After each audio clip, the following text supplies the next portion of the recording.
If you want to take your AI artwork to the next level, I highly recommend getting in the habit of editing your images in Photoshop. Sometimes we get mistakes in our imagery which doesn't look the way we want it to, or maybe we just want to combine certain elements of our images to improve the result. So in today's video, I'm going to walk you through exactly how we can make those edits in Photoshop by giving you some tips on skills you should learn to more effectively edit your digital art or AI art in Photoshop. My first tip is don't be afraid to create various elements. So I'm here in Midjourney and I've created one image and I wasn't too happy with it, wasn't too happy with this, and I keep on re-rolling and adjusting until I get the image I like. So I've used this one and also a few other various elements. I can create various elements like a new face and also things like a weapon for him to hold. And I want to create various elements in Midjourney, and I can back and forth through Photoshop to create these elements and import them as I go. The first thing you want to do is learn how to cut out objects. So when you've got something with a simple background like this, you can simply go to Select and Subject, and it will automatically select around it. And I can take this background, turn off my little padlock icon, and I can mask this layer, and I have the helmet cut out. And that works a lot of the time even with complex backgrounds. Sometimes you get complicated images like these, which you can't use Select Subject on. And although this one probably would work in this case, you might have to go down to your tool panel and choose the pen tool. I then usually make sure Path is selected up here, and I can actually then start. I can create a point and a straight line, or I can actually hold when I create a point and drag these handles to create curves. And you can see I get a nice curve shape there. So I'm going to zoom ahead and cut out this entire figure.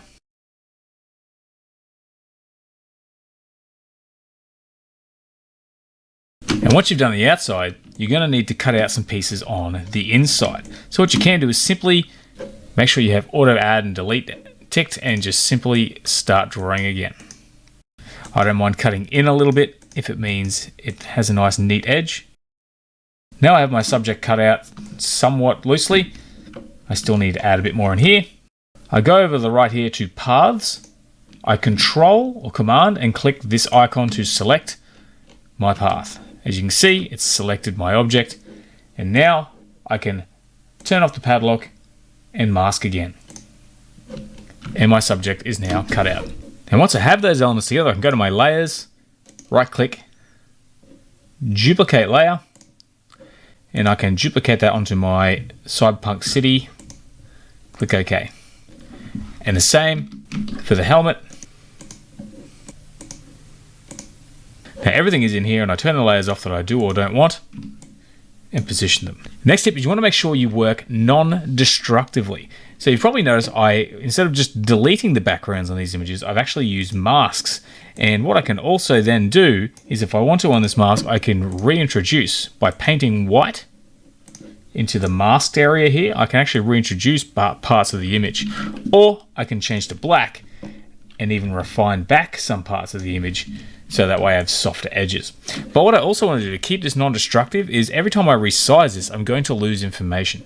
So because I'm going to move these layers around, I'm going to right click on layer 1 and convert to a smart object, which means as I resize it, it's actually going to keep all that detail there, and no matter what I do with it, it's going to keep the original information.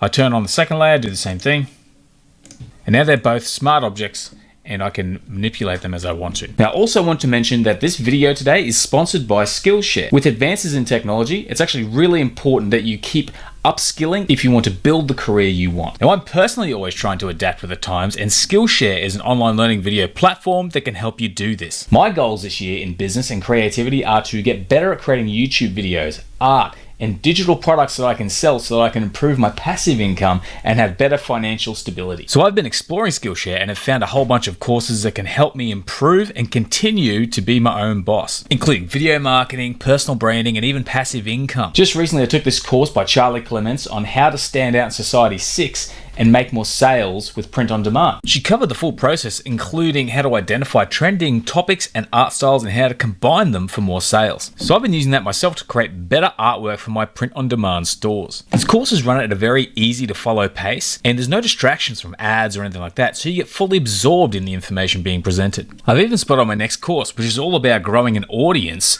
with video. And if you want to learn more about AI or AI art, there's a bunch of courses on that also. Remember that no goal is too small. If you set small small realistic goals and accomplish them one at a time, they will snowball along with your career growth. So try your first class for free. The first 1,000 people to use the link in the description below will get a 1-month free trial. Now, back to the video. Next thing I need to do is figure out how to manipulate and scale objects. So if I click on a layer here, now that it is separate, I can go to Edit, Free Transform, or I can simply hit Control or Command T. And as long as this link is here, I can proportionally shrink and grow this person and put them where I want them. But I can also, if I go back into Free Transform, I can rotate by going to the outside handles if I need to rotate this person to the side. And I can even, if I hold down Control, I can change the perspective a bit and get like some skewing going as well. But I'm pretty happy with him standing where he is, so I'm just going to move him back and place him there. I may also need to make modifications, in which case if I do, I'm going to need to rasterize this layer. So what I would do is actually take this layer, which is a smart object, drag it down to the plus to duplicate it, turn off the original, and then I can right click and rasterize this layer. And now if I want to say make his legs longer, I can select his legs, press Ctrl T or Command T for free transform, and I can just hold down Shift and make his legs a bit longer. There's also a whole bunch of other options I have here, so if I really wanted to, I could actually select his head here and go to Edit, Transform. There's a whole bunch of other settings here like Warp. If I click Warp, I can actually move his helmet out so we get more of a curved look. I do have a full video on different levels and ways to transform things, so I'll pop that in a link below. But learning how to transform objects, do basic scaling and rotating is pretty important.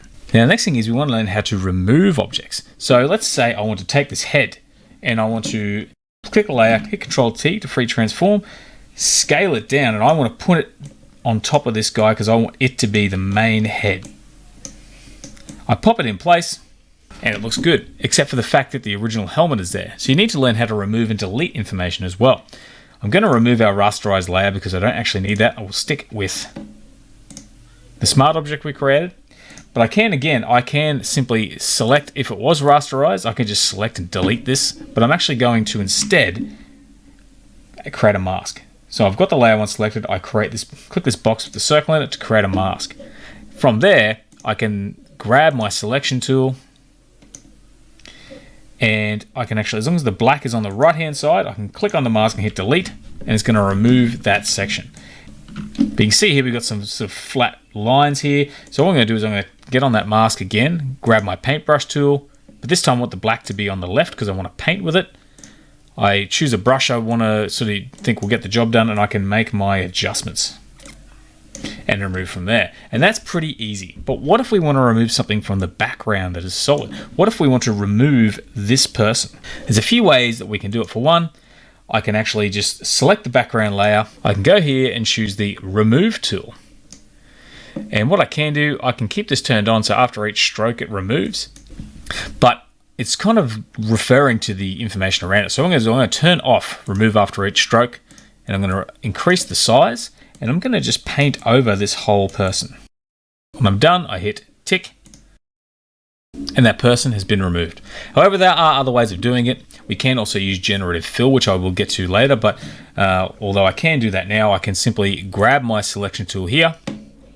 I can select these people off to the side, and with my generative fill that comes with Photoshop Beta, I can click on that, leave it blank, and hit generate, and you can see it's giving me some options.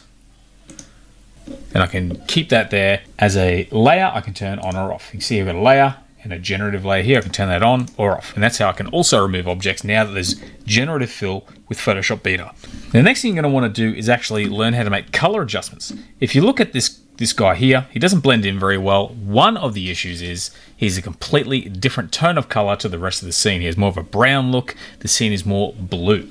What I can do is select him here, and I can actually then edit the color and also the lighting.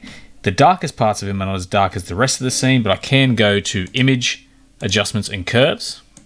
And I can actually move this curve down to darken, but also find various areas. So when I have the black on the left here and the white on the right, yours might be the other way around, I can bring the darkness down by pulling this area down, or I can actually make the dark lighter by bringing it up. So I want to kind of adjust that so it matches the scene a little bit. It's a pretty dark scene, so I do want it to be relatively dark. I click OK. But it still doesn't quite match up. The lighting is a bit better, probably a little bit nicer, but it still doesn't quite add up. So I'm going to go to Image Adjustments, Hue Saturation, and I can just simply move the slider if I think it will look better as a different sort of range of color, but it does alter the colors. But what I can do instead is take things such as the yellows here, and I can bring the saturation down on those. I can get the blues or the cyans, bring those up.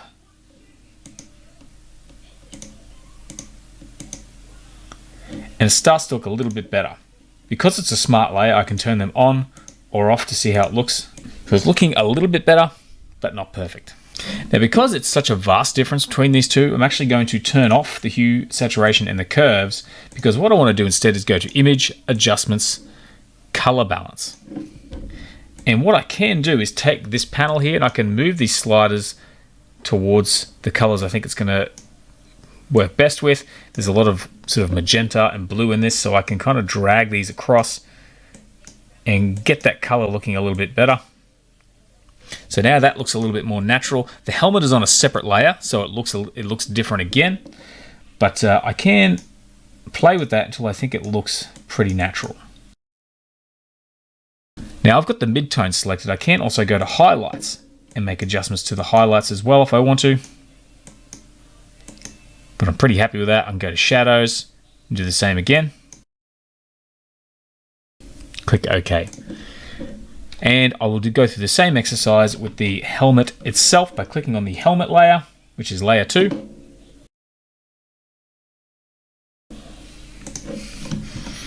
So now the color looks a little bit more natural. It still looks a bit funny here, but we're going to work on that. Now, as a quick side note, I highly recommend upscaling your images to work in high resolution. So the way you can do that in Photoshop is you can head to Filter, Neural Filters, and there's a section here called Super Zoom, where you can increase the size of your file by up to 3 times and it will enhance the details. Turn it on, hit the zoom button until you get to 3x. You can also sharpen and reduce the noise, and then click OK. And now we've upscaled our image. One thing I don't like though is the details don't upscale too well. So I typically use the Topaz Gigapixel or Topaz Photo AI suite. Topaz Photo AI, I can actually upscale it up to 6 times. So take a 1000 width pixel image to 6000 pixels, and it actually does enhance the detail using AI and does a pretty good job of keeping things sharp and actually adding information into the image. I can adjust each image one by one and scale it to different levels. I'm going to scale these all to max using the standard or high fidelity setting. And you can see how it's actually invented detail to bring this image together. Save these images. When you come back into Photoshop, you can see the image was upscaled by Photoshop. Compare it to the Topaz, and it's a much different level of detail. So Photoshop, Topaz. So there's a link to a free trial in the description below if you want to check out Topaz Photo AI or Topaz Gigapixel. Sometimes you're going to want to actually put other elements in there which AI art isn't good at generating, so it's good to actually include real elements. There's nothing wrong with going to a place like Pexels or unsplash.com to find some real elements. So let's say we want to have some flames or an explosion here. I can find an image on Pexels such as this one here. I can save that image, go to File, Place Embedded, bring that image into Photoshop. And because of the layers here, it's sitting above the character, I want to actually take my layers panel on the right over here and move this behind my character. And basically, I kind of want it to be off in the distance. So once again, I do want to cut that image out. So I'm going to go through that process quickly.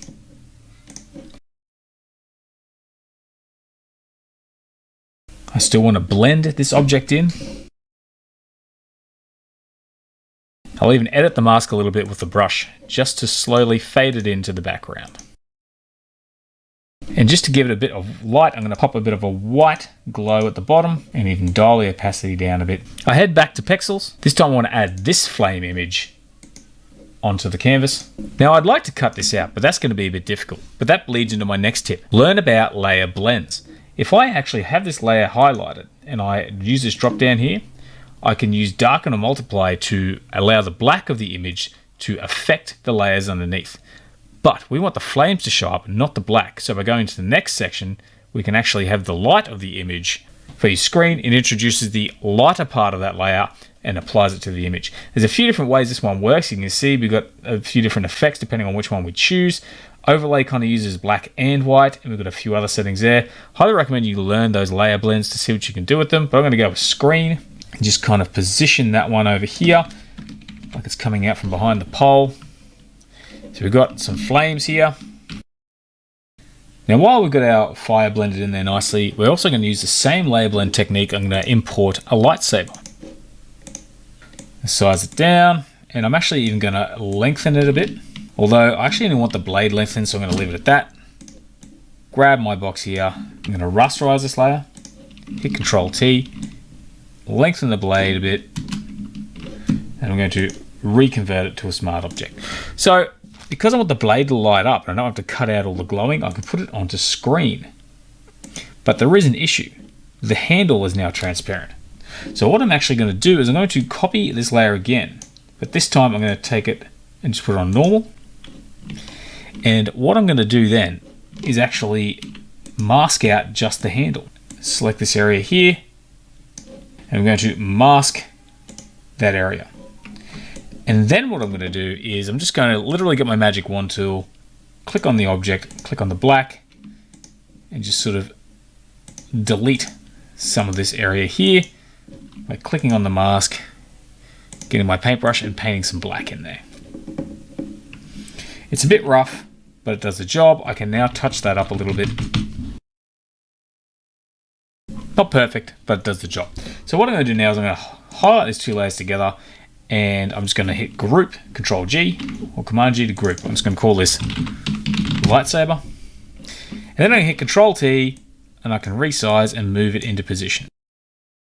So while this isn't perfect, it will sit in there nicely. And once again, I'm going to actually control click on the person I have here, control click on layer 1, and I grab this lightsaber. I'm going to inverse my selection, so Control Shift I or select inverse, and I can then mask the entire group. And then from there, I can click on the mask, grab my white paintbrush, and just kind of draw in some of the handle. It's going to look a bit dodgy, but it's kind of there. We can sort of draw a fake thumb there. And again, we do need to adjust the handle, so I'll quickly adjust the color with that again. So by actually splitting up an object and using a color blend on one part and not on the other part, we've actually been able to blend that in nicely. The next thing we're going to look at is lighting, because at the moment, our subject looks like he's just kind of plonked on the background. He doesn't look very naturally lit. We've got a lot of lights around him, but not a lot of light actually hitting him.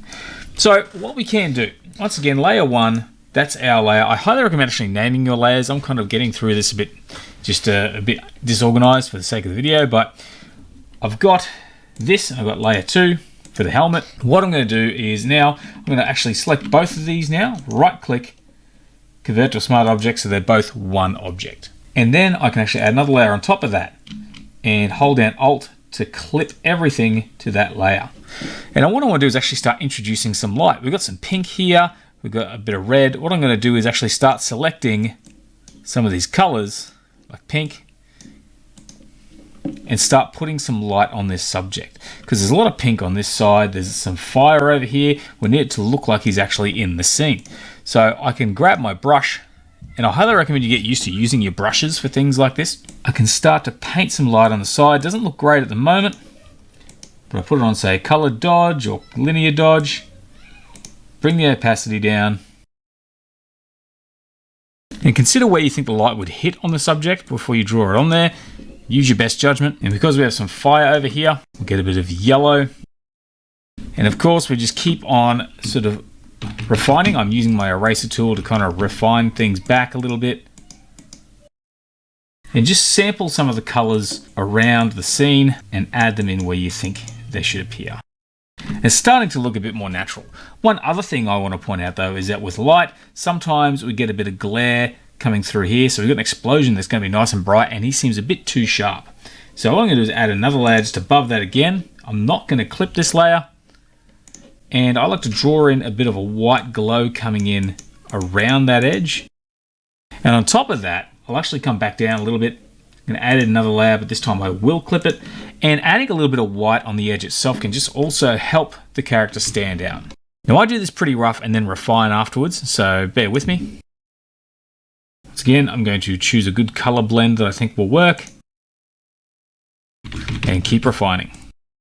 So now he's lit up a bit better, but there's a little bit more I want to add. We've got to actually now just start to look at the scene and figure out what is missing. So at the moment, there's no reflection of him on the ground. What I can do is I can actually just control click on layer 2, I should say. I can control click on layer 2. I can also control click on the lightsaber itself as well. And I'm going to hit Control Shift C. So I'm going to copy everything. So copy merged. And then I'm going to hit paste. And I want to move that just below layer 2. Then I'm going to go to edit, free transform, and I can just flip him upside down and kind of start getting that reflection and pull him up into there and even bring the opacity down a bit. And you can start to get a reflection there, and that looks a bit better. But what I think is even better than this is if I turn this off altogether, I'm going to go straight up to the very top layer, add a new layer at the top. And because we're using Photoshop Beta, I can actually just grab my selection tool and I'm going to draw that bottom area where his reflection would be, hit generative fill, and leaving it blank, hit generate. And it's actually added a reflection there. I can choose which one suits best, probably that one so far. And now I actually have the reflection of the subject there generated by AI. So our image is starting to look pretty complete now. Now, once again, just take a step back. If there's anything you see incomplete, for example, I think this lightsaber glow is a bit ordinary. It doesn't really stand out, so I'm going to enhance it a bit. I'm going to copy that layer. Then I'm going to go to filter and blur, Gaussian blur. Give it a bit more of a glow.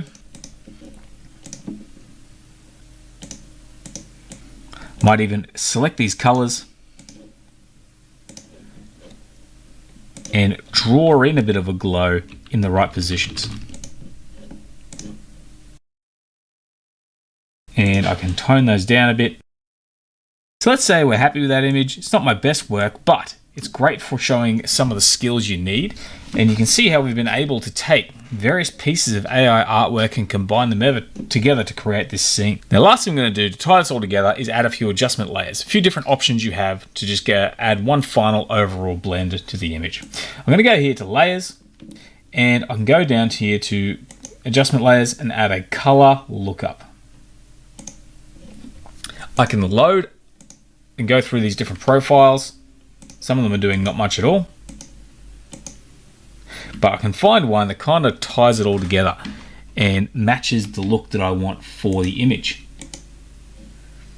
Futuristic bleak doesn't look too bad. It sucks a lot of the color out.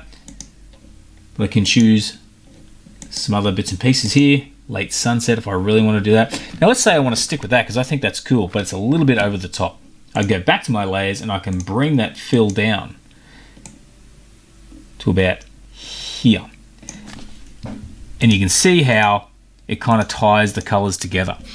I zoom out and we've got something that works a bit better. The other thing I can do is if I don't want to use that color lookup is I can just simply go to my adjustment layers, hue saturation. I could even just click colorize. Choose a color I think would look good, maybe something like this sort of blue color. And then same thing again, I bring the opacity down and it kind of helps tie it together and give the whole scene that wash over, which I think is pretty cool. I actually am going to see what it looks like with both of them. I think both of them do a pretty good job. We can even switch and move one on top of the other. So you've got these various options you can try. I'm going to stick with this color lookup, but also I feel like it's not framed correctly. You also need to crop and frame your images as well. So I'm going to grab my selection tool here, and if you can actually extend this by using generative fill. I'll pop another video below which goes through how to use generative fill. But let's say I want to get this image here. I can also just go to my crop tool and I can see he's not quite in center. I bring this over until he's in center, and then maybe I can sort of adjust it out a bit. I want him to be fairly central in this piece. and I'm happy with that framing. I'm going to hit tick, and now the image is cropped. And another thing I'm going to do, if I really want to just set it off, is I can just add on top of that, I'm going to grab my paintbrush, choose some black, get a nice big brush, and I'm just going to draw some black around the edges. Very rough, but reasonably straight, and I can tone that back a bit. And I get a bit of a framed effect where he's a little bit more lit in the middle. One other final thing I like to do, just to finish off my images, so I go to File, Place Embedded, is I have a series of textures I can use. Is I might find something like maybe a concrete texture here, hit Place. I can put that on something like Overlay or Soft Light. Overlay's not too bad. I tone it right down so it's a subtle texture on top, and now our image has a bit of texture to it as well. This is what we've ended up with. I think it's pretty cool. It's a high resolution image. It all blends well, and all using a few really basic techniques. Thank you for bearing with me. Teaching this stuff can be difficult. I appreciate you taking the time to do that. So I hope you liked the video, and if you did, please consider giving it a like. And if you have any creations you've done in Photoshop where you've combined images together, please let me know. I'd love to check it out and see your work. Otherwise, hope to see you again soon. Have a great day. Thanks for watching the video.